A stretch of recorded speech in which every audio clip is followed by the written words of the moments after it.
सनातन धर्म और इस्लाम में कोई भेद नहीं है और हिंदू धर्म तो कोई धर्म ही नहीं है।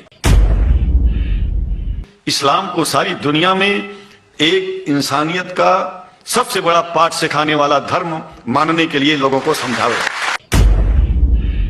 वेदों का रस निचोड़ करके मोहम्मद साहब ने परमात्मा की इबादत करके परमात्मा के पैगाम को एक ही कलमे में दे दिया। इससे बड़ा ग्रंथ दुनिया में और क्या हो सकता है। इस महान कार्यक्रम के आयोजक गण, आगंतुक अतिथिगण एवं धर्म प्रेमी सज्जनों, भगवान की जब कृपा होती है तो कभी धर्म की सच्चाई को जानने का अवसर मिलता है। मुसलमानों के बीच में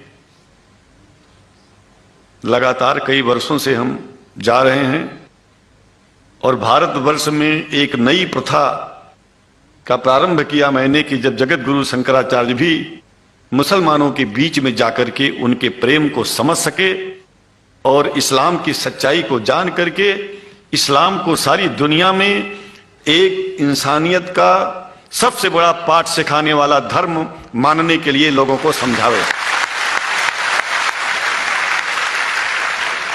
जब लोग इस्लाम को बेदर्द, मुसलमान को बेदर्द, तलवार के जोर पर चलने वाला धर्म बताते हैं तो अगर शायद धरती में कोई दुखी होता होगा तो सबसे ज्यादा दुख मुझको होता है। ये न सच्चाई है और न कभी ये सच्चाई हो सकती है। जिस इस्लाम ने पहला कलमा ही कुरान शरीफ का ये बताता है कि नहीं है इबादत के काबिल सिवाय परमात्मा के और कोई, ला इलाहा इल्लल्लाह मोहम्मद रसूल अल्लाह।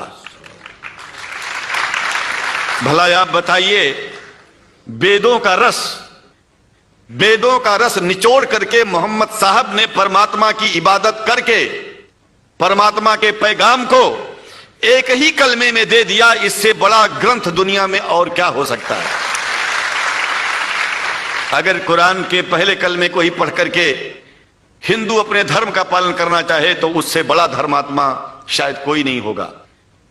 कुरान को हमने गहराइयों में जाकर के तो नहीं अनुभव किया, लेकिन कुरान के मानने वालों के हृदय की गहराइयों में जाके देखा कि अगर इस्लाम को पूरी दुनिया अगर स्वीकार कर ले तो इसमें कोई बुराई नहीं है। इस्लाम परमात्मा के द्वारा बताया गया सिद्धांत है। इस्लाम किसी व्यक्ति का अपना नियम नहीं है, अपना सिद्धांत नहीं है। कुछ लोग भेदभाव पैदा करने के लिए इस धरती पर मुसलमानों को बेदर्द कह देते हैं, इस्लाम को बुरा कह देते हैं। मैं कहता हूं उनसे बुरा इस दुनिया में कोई नहीं है। वो शैतान के बच्चे हैं, खुदा के बच्चे नहीं हैं। क्योंकि जहां तक मेरी अपनी पहुंच है, हमने वेदों को पढ़ा, पुराण को पढ़ा, शास्त्रों को, हिंदू धर्म ग्रंथों को पढ़ा। उसके बाद में मुसलमानों के बीच में जाना शुरू किया। हमने मुसलमानों से हाथ मिलाया तो हमारा विरोध किया गया। ये अंडा खाने वालों से हाथ मिलाते हैं, शंकराचार्य कैसे हैं। अरे हमने कहा कि तुम्हारी समझ में नहीं आ रहा है। वो 5 बार इबादत कर लेते हैं खुदा की, तुम घास खाते हो और एक बार भी इबादत नहीं करते हो, तो तुमसे बड़ा अधर्मी दुनिया में कौन है। तुम अपने अधर्म को देखो। किसी के पवित्रता के सिद्धांतों का विरोध करना पहला अधर्म है। आप क्या खाते हैं, कैसे रहते हैं, अगर हमें आप दुखी नहीं करते हैं तो आपसे बड़ा इंसान दुनिया में कोई नहीं है। हम घास खाएं और आपके दिल को चोट पहुंचाएं तो हमसे बड़ा अधर्मी कोई नहीं है दुनिया में। कहने का तात्पर्य सिर्फ एक है कि मैंने ये अनुभव किया है कि ये मैं एक बात जो मैंने देखा है, आप लोगों से जो प्रेम मुझे मिलता है, लोग पूछते हैं कि आप मुसलमानों में क्यों जाते हो, आप तो शंकराचार्य हो।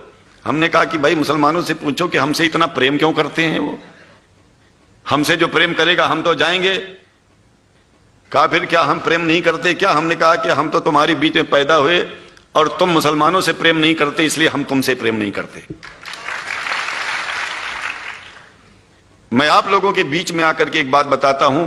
कुछ समय से हिंदू धर्म के नाम पर कुछ संस्थाएं हिंदू मुसलमानों में भेद पैदा करने के लिए कुछ ऐसा कार्य किया जिसकी वजह से आम हिंदू, सीधा साधा हिंदू बेचारा जान ही नहीं पाता है इस्लाम क्या है और सनातन धर्म क्या है। सनातन धर्म और इस्लाम में कोई भेद नहीं है, और हिंदू धर्म तो कोई धर्म ही नहीं है। सनातन धर्म धर्म है, और शायद जो संस्कृत का सनातन शब्द है, अगर किसी भाषा में उसको इस्लाम कहा जाए तो कोई बुरी बात नहीं है। इस्लाम और सनातन में कोई भेद नहीं है, क्योंकि परमात्मा एक है, परमात्मा सबका है। यह संदेश ऋषियों मुनियों ने दिया, और यही संदेश परमात्मा का भेजा हुआ संदेश स्वयं हमारे मोहम्मद साहब ने इस पैगाम को हमको दिया। तो हम भेदभाव क्यों करें?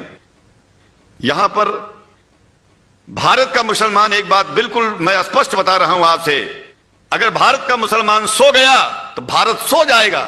इसलिए भारत को जगाना है तो मुसलमानों को जागते रहना पड़ेगा। भारत जाग जाएगा, पूरी दुनिया जाग जाएगी। यह भी मैं जानता हूं कि भारत के सच्चे हिंदुओं को, जो सच्चे सनातन धर्मी हैं, उनको मुसलमानों से प्रेम चाहिए, उनको मुसलमानों से भेद नहीं चाहिए। अगर कोई अच्छा हिंदू है, सच्चा हिंदू अपने को कहता है, तो पहले तो सनातन धर्म को मानता हो।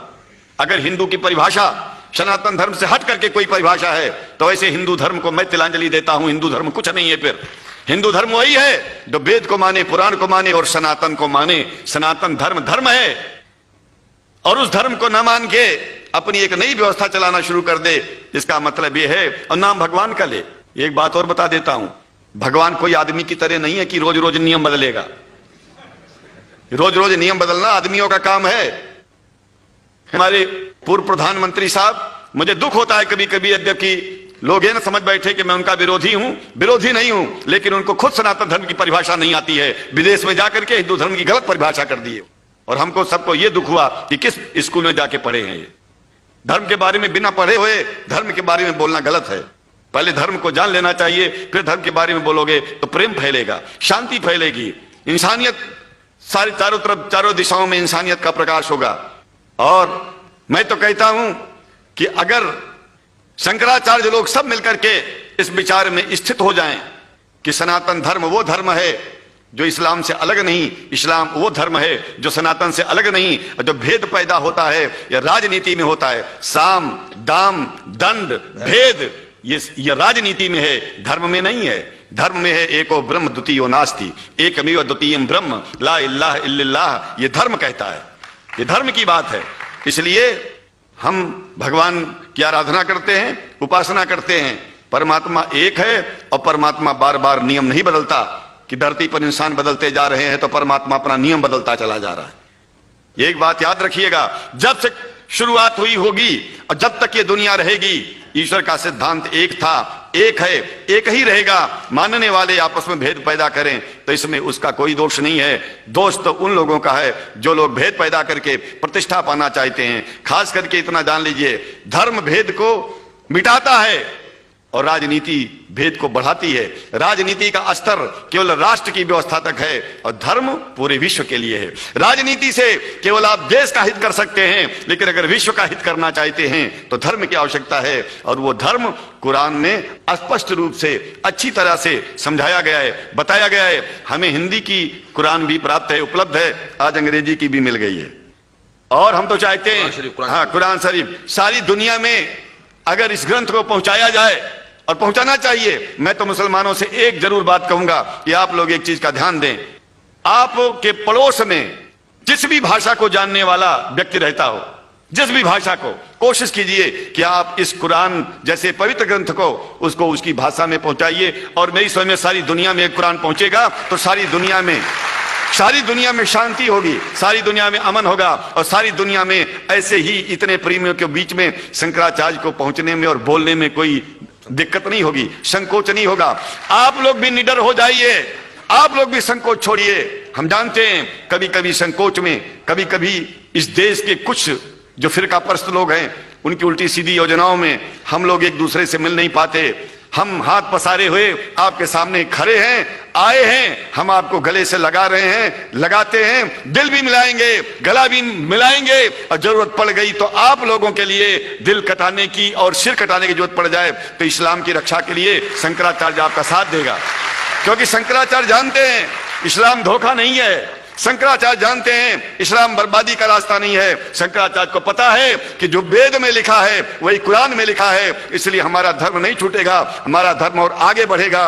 अगर हम मुसलमानों को अपना सगा मानते हैं तो मुसलमान परमात्मा का बनाया है, आदमी का नहीं। हिंदू जो अपने को कहते हैं वो भी जान लें कि वो परमात्मा के बनाए हैं, तो मुसलमानों से भेदभाव करना बंद कर दें और हमारी तरह सबसे प्रेम करें। डॉक्टर लखनऊ साहब, देखिए मैं अपरिचित था, जानता नहीं था, और मैं बड़ा प्रसन्न हूं कि वो समय निकाले और यहाँ आए।